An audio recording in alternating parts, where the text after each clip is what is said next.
पडत लोकांच्या. कारण काय तर या प्रश्नापेक्षा मोठे प्रश्न तुमच्या समोर प्रसार माध्यमात त्या सोशल मीडियापासून मोबाईलवर येतात आणि तुम्ही त्यातच अडकलेले असता.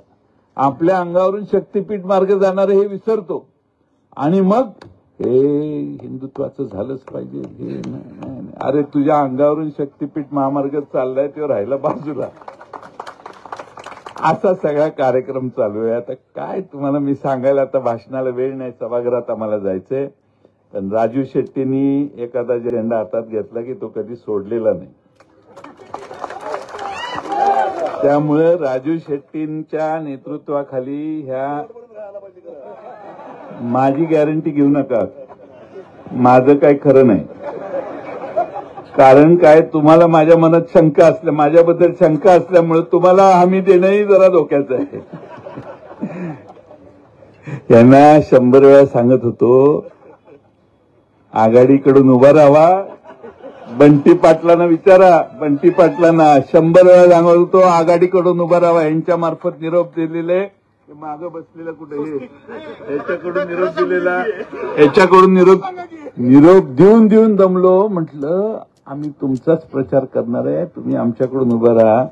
आता त्यावेळी काय टाइम टू टाइम बदलत असतो. टाइम नाही, खरं बोललो तर मलाही खरं बोलता येईल ना. एकाकडेच खरं आहे असं नाही.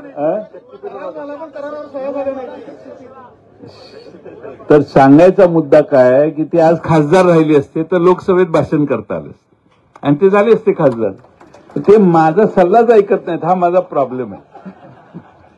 बंटी पाटील साक्षीदार आहेत, पण विरोधाचा भाग जाऊ दे. ही लढाई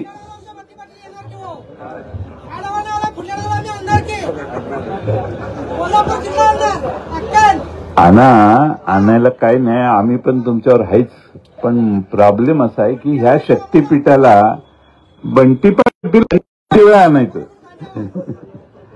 पण ह्या लढाईमध्ये सगळे एक राहायला पाहिजेत. मी हे का सांगतोय तर थोड्या दिवसांनी आपण लढतो. सरकारलाही माहित असते ह्यांचं किती दिवस, 4 महिने, 6 महिने, 8 महिने. मगाशी तुम्ही भाषण ऐकलं एकनाथ शिंदे साहेबांचं.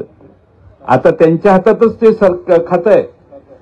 त्यांच्या हातात खातं असताना ज्यांनी आश्वासन दिलंय की बंद, तेच जर आज शक्तीपीठ मार्ग होण्याच्यासाठी खात्याचे मंत्री असतील तर हा प्रश्न त्यांनाही लागू होतो.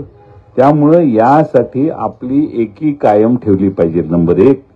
नंबर 2, जिथं संघर्ष करायला लागेल तिथं थांबलं पाहिजे. मोजण्या चालू होतील, ते मोजणी करणाऱ्या अधिकाऱ्यांना अटकाव केला पाहिजे. कोणत्याही परिस्थितीमध्ये यांची सगळ्यांची मान्यता असेल तर ठीक आहे, आमचं काय म्हणणं नाही. पण ज्यांच्या जमिनी जात आहेत त्यांचं समाधान जर सरकार करणार नसेल तर बळजबरी करू नये. आणि बळजबरी जर होत असेल तर आपण एकसंघपणाने राहण्याचं काम केलं पाहिजे. शक्तीपीठ महामार्ग आता सरकारने सांगितलंय जिथं विरोध नाही तिथं आम्ही सगळीकडे करणार आहोत आणि जिथं विरोध आहे तिथं मात्र आम्ही लोकांशी बोलू. त्यामुळे कोल्हापूरला मुख्यमंत्री आलेले, राजू शेट्टी साहेब तुम्हाला परवा आले होते. मला असं कळलं की 1000 लोकांनी एकत्रित येऊन त्यांना निवेदन दिलं. 9.5 लोक होती, 9.5 लोक होती, 9.5 तर अशी बातमी आली. तर हे बातम्या अशा सगळ्या नागपूरपर्यंत गेल्या की लोक म्हणणार कोल्हापूरच्या राजू शेट्टींच्या जिल्ह्यातच असं झालं तसं झालं, मग काय आता बारगळलं. आणि म्हणून आपण सगळ्यांनी ठामपणानं एकत्रित राहूया. आमचे वडेट्टीवार साहेब या ठिकाणी आलेले आहेत, विश्वजित कदम साहेब पण या ठिकाणी आलेले आहेत. आणि त्यामुळं विधानसभेत कोणी नसेल म्हणून मला तिथं जाऊन बसलं पाहिजे, म्हणून मी आपल्या सगळ्यांच्या मागे आहोत. आम्ही पूर्ण तुम्हाला पाठिंबा देणारी लोक आहोत. आणि ज्या ठिकाणी काळ्या जमिनी आहेत, जिथं शेतकरी भूमिहीन होतो, पण योग्य नाही, या तुमच्या मताला पाठिंबा राष्ट्रवादी काँग्रेस पक्षाचा अध्यक्ष या नात्यानं मी देतो आणि माझे 2 शब्द पूर्ण करतो. धन्यवाद.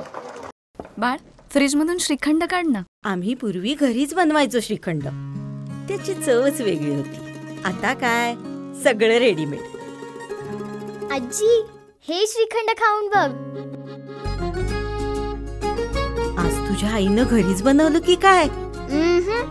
हे आहे गोकुळचं श्रीखंड. अगदी जिभेवर रेंगाळणार. जिभेवरच नाही तर मनावरही रेंगाळणार. गोकुळ श्रीखंड, मनावर रेंगाळणार.